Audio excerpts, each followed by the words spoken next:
Makua Pao. This is Kaiopua 5, once again with Voices of Truth, one-on-one with Hawaii's future. And we're in a different kind of setting than what we're normally at. We're indoors because we're going to be looking at some very interesting things that you can see in the background. And here to kind of introduce what's going to be taking place in this segment is ulei Martinson, and she's kind of the mother of the brood that we're going to be talking with throughout this segment. Ulei, aloha and welcome. Aloha Kaiopua. Mahalo for asking me to share our mana'o of our true Hawaiian blankets called Kīpīli. Kīpīli is something that my mother did, my grandmother, and my grandmother's mother also prior to our time. And the purpose was to refurbish fabrics that we had, available to us. It was also to we didn't have money to buy fabrics, but to provide for our family the warmth, the blankets, the cushions, whatever we needed, even clothing, to say that we could actually create something from nothing. And we are hoping today to teach our youth, my daughter, and she will then pass on to whoever she can in her classes, the art of doing the Kīpīli. So often it is misunderstood as to what the real Hawaiian blankets are that we use in the home, in which a baby accepts at birth and weddings, and this is called the Kīpīli. This is one of the factors why the Ritz has us here for the celebration, so that we can educate those who are unaware of the Kīpīli and the beauty of it. Ulei, you're talking about here at the Ritz, and we haven't really identified where we were, but we're here at the Ritz-Carlton. We've been coming here for years, and this is called the Celebration of the Arts, and it's the focus is traditional and contemporary Hawaiian art, healing practices, you name it. It's pretty full gamut. So you mentioned that this Kīpīli is something that's been going on in your family for a long time. And I know that my great-grandmother actually did kapa, we call them kapa, that goes back to the Queen's time, Queen Liliuokalani. So we're very pleased to be here. You mentioned that it's making something out of nothing, and that's really critical at this time in our lives. Exactly. This is something even when we could afford to buy fabric, my grandmother insisted that we learn to do this because there were going to be days when we couldn't. And also that we would carry on the tradition of the art of Kīpīli, which is oftentimes misunderstood. And we find it important to allow other people to share in this love of this art. The greatest thrill I could ever have is not being able to sell one of these, is to have the kupuna come in to me to say, I remember, and how much I love these. And I have it for my children and my grandchildren and my great-grandchildren. That is the greatest compliment I could ever receive. It means more to me that it is still appreciated even through the day. You know, you hear so many times about things that we make with someone in mind sometimes, and it's not about the money, and it's about things that stay within the family and get handed down too. Exactly. We see that we have tables set up. Once again, this is kind of a classroom setting. We have sewing machines, and we have a couple of people who are learning to put together the pieces and so forth. Tell me something about the sewing machines. We talk about being able to do this kind of on a shoestring, but there's an investment in the machine, huh? Yes, there is, but I always try to get the simplest of machines to allow anyone to be able to accomplish this. It doesn't have to be the fanciest in which the machine or the computer completes the article. It is really a straight stitch sewing machine, the cheapest model, so that anyone can afford to do it and accomplish what we need to do. The art is really in how you put it together. Oftentimes, the item is completed with fabric from your clothing, your mama's clothing, just to keep the love and everything that you can in composing or creating this article. Reusing and having that closeness, it's very a warm feeling. I know there are all kinds of expensive machines, but actually, traditionally, these were done by hand to begin with. Exactly. They were done by hand, and unfortunately, so many of our youth don't know how to do this. You know, they grow up not in our world, we are in their world, and everything is instant.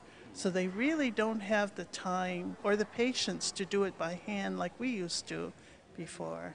Well, you know, there's something to be said for that, the old way of doing the things, but let's face it, really, any living society progresses and you take advantage of the things that work best for you. And, you know, let's face it, we have a very busy community, we have very busy people, and well, there's impatience, huh? Well, I remember my grandmother telling me, you know, if we had the machines back then, we would have used it because the more we could do.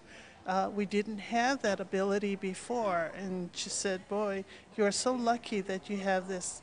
You also know how to do it by hand. And if someone wants to learn it that way, you can teach it. But today's society, it's a little different. People look at me and they say, well, that's a kupuna, and she's going to do it from her mother's time. But to see the youth do it today is very encouraging, and we try to encourage others out there. You're never too old, you're never too young to create something. It is traditionally yours, it's mine by birth, and how you put it together will be a piece of art that no one can take away from you because it is your creativity and mana that goes into it. So I would like to encourage anybody to do this. I think we'll kind of walk over and you can introduce us to your daughter. Okay. And we'll see if she's at a point where she can either break off or you can take over for her. That would be wonderful because I would like for her to share her mana'o of some of these masterpieces that are here on display that were produced by she and mom, me, my mother, my grandmother, my mother and me, and these are also including fabrics that were not only from today, but from the 50s and the 60s. Aloha, ilei. Aloha. Good to see you. Glad you could break away and join us. And glad that your mom's here to help take over while we have a little talk. She gave us an overview of the family history with the I keep wanting to say kapa, but Kīpīli, as you call it. And I thought you could maybe tell us a little bit about yourself. I mean, how long have you been doing this? I mean, I know that you're clearly today totally into it, but kind of bring us up as to who you are and what you've been doing in your earlier life and when you first became aware of this work. Well, we always used Kīpīli at home throughout our travels. My father was in the military, and wherever we went, we always used our Kīpīli. And I first started sewing. Well, my mom had me sewing little squares, little things in the beginning when I was younger than fifth grade. When I was at 5th grade, went to 6th grade, I started to make my first blanket. It was a double-sized blanket, and I used little postage size, like 2-inch squares. It was a scrap, so we didn't waste. I got the little scraps.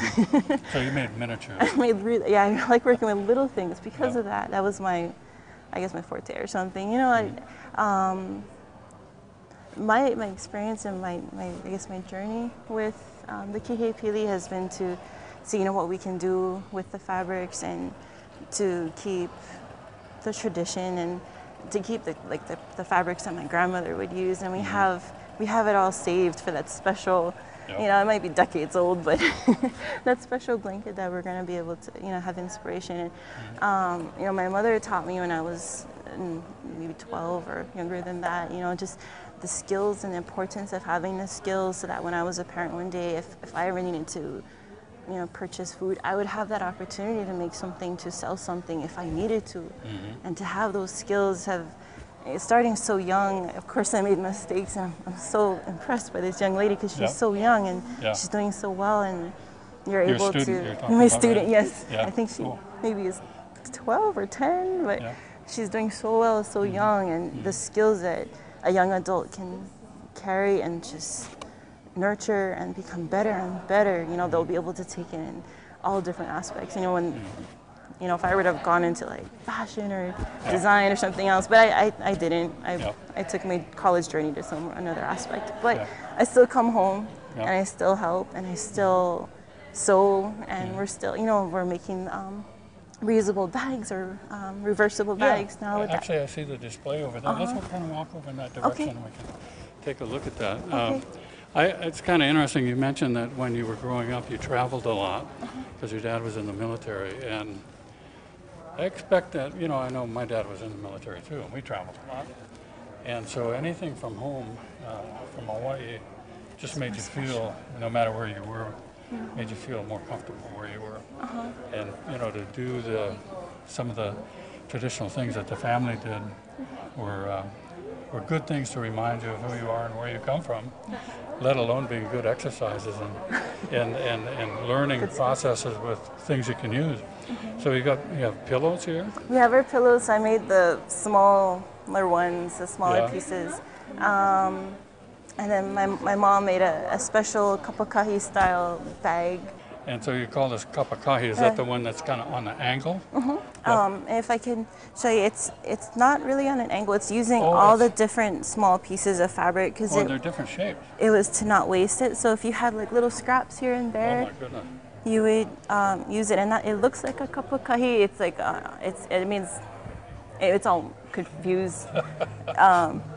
So you have all the different pieces, all the different scraps, and we would use like big squares if we had random shape like a sleeve or a woody and then a Iolani palace, and it's, you know, the little like hula or the ocean theme or the whale's tail, and you just use it and it comes out so beautifully. Not really intending it to be like this, it comes out this way. Yeah, like a study in geometry there. You're having to make all those different little things work. That's kind of cute.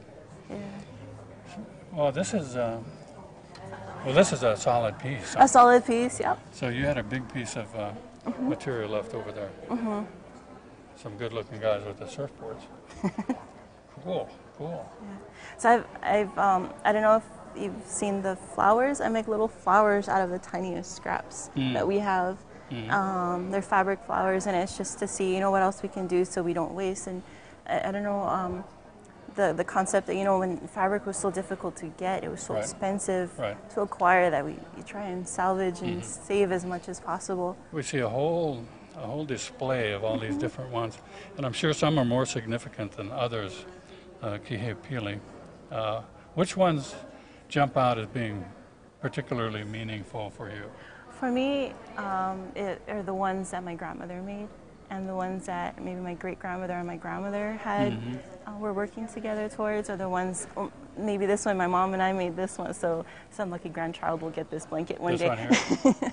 Yes. You both worked on this? I actually worked on this side with the smaller squares, and then on the back, my mom made this side, and it just so happened that we both made the same size blanket, going with a pink theme. I brought it home one day. I was like, Mom, I don't know what to do with this. She's like, oh, I have this thing. And then she brought out her blanket. And, you know, so, of course, my squares are the scraps of the bigger pieces. It looks like you really got instilled at a young age with the small pieces. I did. You're kind of comfortable with that, huh? Yeah. Do you put is there anything in between? There's nothing in between. It's so you don't need that. No, you know, a lot of people say, oh, the traditional quilting, but traditionally we didn't. It's so warm in Hawaii. We don't need batting. We don't need just quilting. Just a little cover, that's all. Yeah. Right. So we have if you feel the weight, it's warm enough that the two pieces, when they put it back to back, it encompasses your body's heat, your body's warmth, and it keeps the warmth to keep you warm over when you're sleeping. And now this one looks like it wasn't, well, maybe it was made out of scraps, but the way it's organized is... It's definitely Western influence. Yeah. A lot of our blankets are, you know, they would incorporate, but we were using our fabrics. This one looks like an American print, but it's actually the Betty Moos. Over here? Yes. These were the scraps from this one, and that one over there. The old patterns. The patterns, like the moons. Like, these are the ones I recognize here, these two. And they're actually the scraps from the bedi mu'uz that the Yeah. women were wearing. And, Mm-hmm. so even though it was still incorporating the culture, and Mm-hmm. I wasn't alive, but my mom shares with me that, you know, this brightly colored fabric, these were the scraps from the 50s and the aloha shirts and Yeah, bright. and the 70s, and it wasn't a thought then, but And so on this side, the back has this is a solid. a solid piece. So back before, you know, I know my grandmother would use bed sheets. Yeah. Or she would use maybe, you know, because it was so difficult, so expensive to get such a large Right. piece of fabric. Right. I've seen, you know, with people incorporating like Capri Sun wrappers now, or and trying to make things out of it. It's so interesting, the idea of reusing and recycling things and keeping traditions, but incorporating newer things into tradition. Yeah. This one is really, you can tell it's aged, but it's all done by hand, appliqué, but you know the fabrics are older. I would have to ask my mother what decade these come from. That's going back, huh? It's going back. Yeah. All hands I on. I wonder if this was made in the family. Oh, there's No, this backing one, on this one actually we haven't.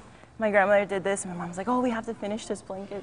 Got it we have started, to but finish never it." quite finished. Yeah, So it needs a backing. it does. This one my mom calls a memory blanket, and it's because all the pictures in this blanket on this side, it's a king size blanket, are memories of Hawaii, from Ilei Palace, the surfboards, you know, the reef fish, the tourist industry, and it's encircled by the lei of plumeria. And on the back, she made all the Hawaiian flowers, and a lot of these prints are not available. The fabrics aren't being made anymore. Right.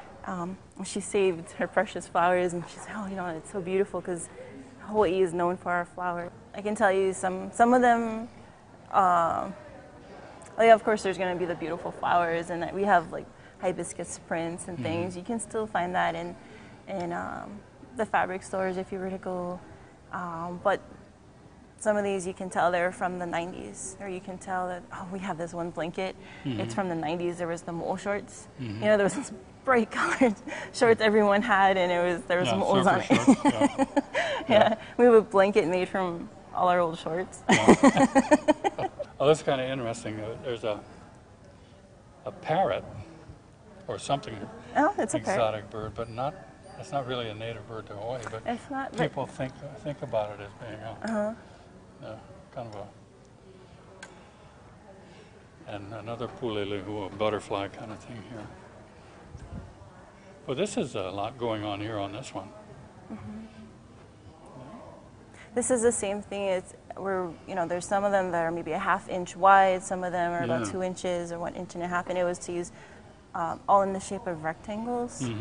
So there's all different rectangles to one block, and then we put the different blocks together, just rotating them, one going this way, one going that way. And again, the weight of all those pieces of fabric, that's what keeps you warm. Yeah.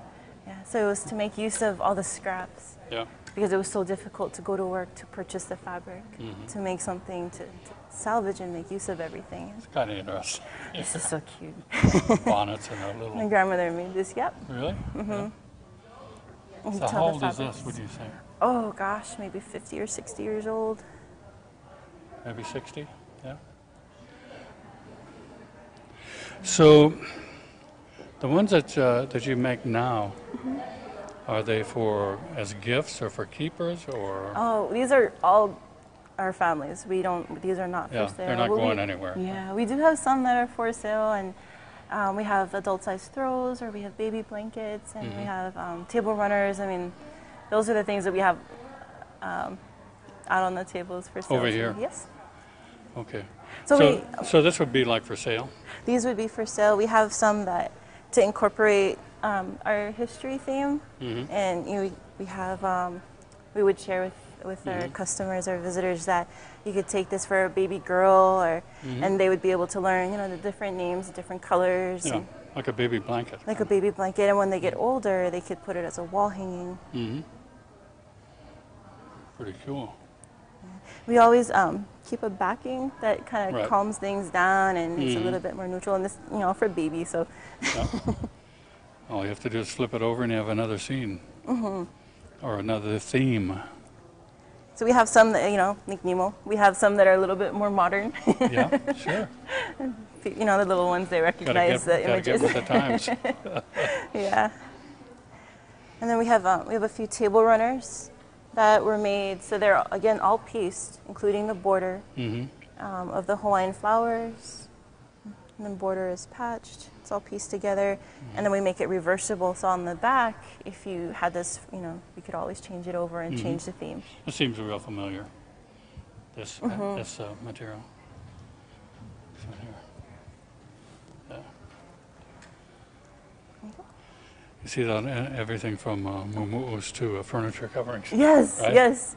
And, you know, the thing about our work, my mother and my work, is that everything is done with what we have with scraps. And so none of the two can be the same because they're all different. Yeah. I lived on Oahu. I went to college. I went to school on Oahu, and I found a job there. And so I reside there, but I come home about once a month. So this is like a hobby for you, then, huh? It is. Yeah. What did you do in school? What did you study? I studied my undergraduate. I received a bachelor's in family resources. Family resources. And I went on to pursue my master's in Hawaiian studies. Hawaiian studies. Oh, good. So are you working in the field? Actually, Or? I work for a nonprofit called Epic Ohana Conferencing, Epic Ohana Inc. And in that organization, I actually work with young adults that are going to turn 18 or as young as 15, as old as maybe 25 or 26. And we help them to create a plan for after they've aged out or turned 18 under foster care from the state. Foster care. Oh, okay. So it's kind of like the transition. Their transition For to help them foster transition. children, huh? Yep. How did you happen to get interested in that? I love helping people. Yeah. I like to help people. And it's just, I like working with our teenagers, our young adults. You know, we can help them, you know, plan for their future. And it's so exciting to see everyone has a different path and everyone has different goals. And it's exciting to see them accomplish these things.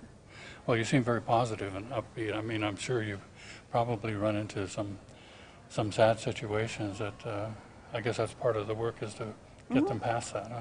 Well, each person, you know, they come with, it's like a roller coaster. There's your ups and your downs and everything, but we're always maturing. We're always learning, and it's so exciting to see them in that path. And that, you know, sometimes in life, for not just young adults, but adults or people in general, or we're not maybe always ready to hear certain things at a certain point. It may take 30 years before we're ready to really... Before the light goes on, say, oh, now I understand. Yeah.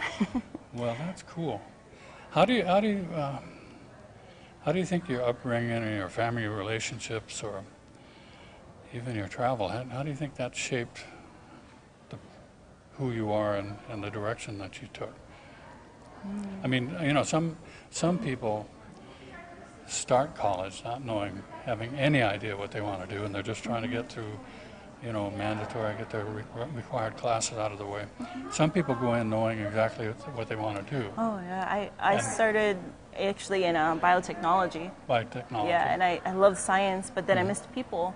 I really missed working with people, and then I was like, well, you know, families make up communities, and communities make up towns and cities, and so, you know, I really wanted to work with families, and then in those studies I learned that I really like working with adolescents and young adults, and you know, I really like working with our local communities, and you know, I know that I'm going to see that young person on the street or on the beach or at the movies. I know I'm going to run into you at Jamba Juice, so it's more empowering to see them, like, and rooting for them and encouraging them and celebrating with them, and it's exciting. Every day is completely different. Within every community, there are a range of responsibilities, and if everybody identifies theirs and carries it out, everything's covered, and you have a healthy, thriving community. And so, and that's a big part of our mission with Voices of Truth. That's why we're talking to you, is that I'm sure that someone out there who watches this video is going to relate somehow to, you know, what you've talked about, how you've evolved and matured, how your background made you who you are, and it's gonna make a difference in somebody else's life. I mean, you're doing that every day anyway. We appreciate you taking the time, and I'm glad we could get together before the big rush starts here. Starts. So mahalo nui. Thank you. Keep up the good work. And once again from the Kawani Foundation, I'm Kaiopua Fife, Voice of Truth One-on-One with Hawaii's Future, a component of the Free Hawaii Broadcasting Network. Hui ho.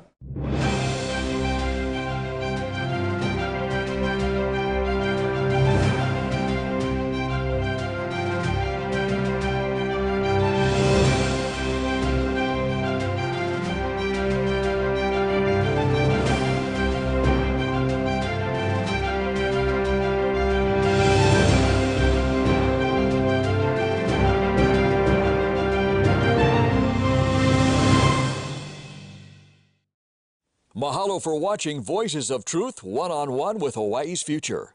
Watch us on the web 24/7 at voicesoftruth.tv.com. You'll find all our shows, including this one, in case you want to see it again or share it with family and friends.